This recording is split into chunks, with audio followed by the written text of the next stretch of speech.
10 ways to steal your lover.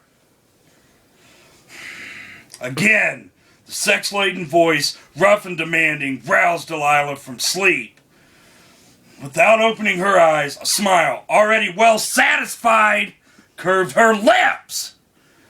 Her head gave a dull ache, but it was lost in the wash of sensation as strong, firm hands took control of her hips, lifting her up onto legs still shaky from the last loving. She rubbed her face against a pillow, almost embarrassed by the rush of heat and the need that arrowed down to the open folds of her sex. Folds that even now grew plumper, slicker, beneath the intensity of a gaze she could feel like the stroke of his tongue.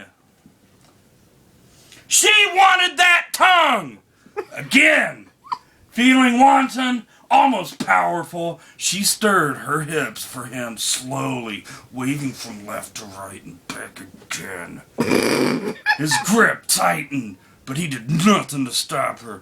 I waited years to look at you just like this. She almost laughed.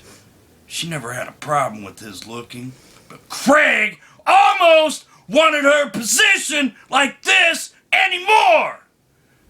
Last month or so, he barely even touched her. Delilah frowned, her fuzzy brain trying to remember something important. She stared down at her hands, her fingers knotted in the sheets, focusing on the rings on her finger. Not the silver band Craig had given her 6 months ago. Not the pale sapphire he'd said matched her eyes. Instead, a clear diamond, marquise shaped, bound by gleaming gold and a matching smooth band next to it, resting where Craig's ring should have been.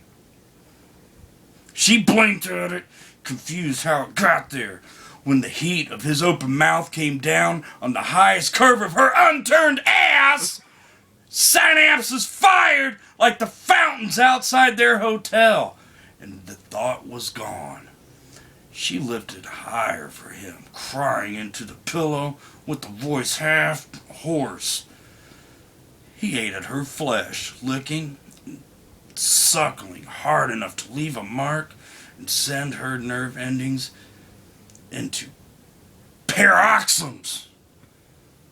I don't even know if I said that right.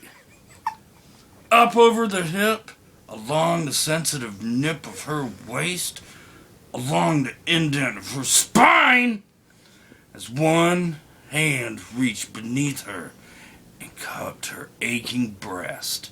She jerked against his mouth, shocked at her own unexpected reaction, torn between feeling too much and wanting even more. It's never been like this before. She'd been with Craig for 3 years, but not once in all that time had he devoured her like this.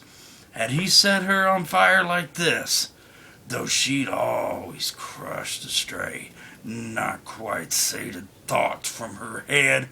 This time, she couldn't get over how every part of her body felt at this moment. Alive, tingling, as if he spent the entire night wringing pleasure from every single inch of her.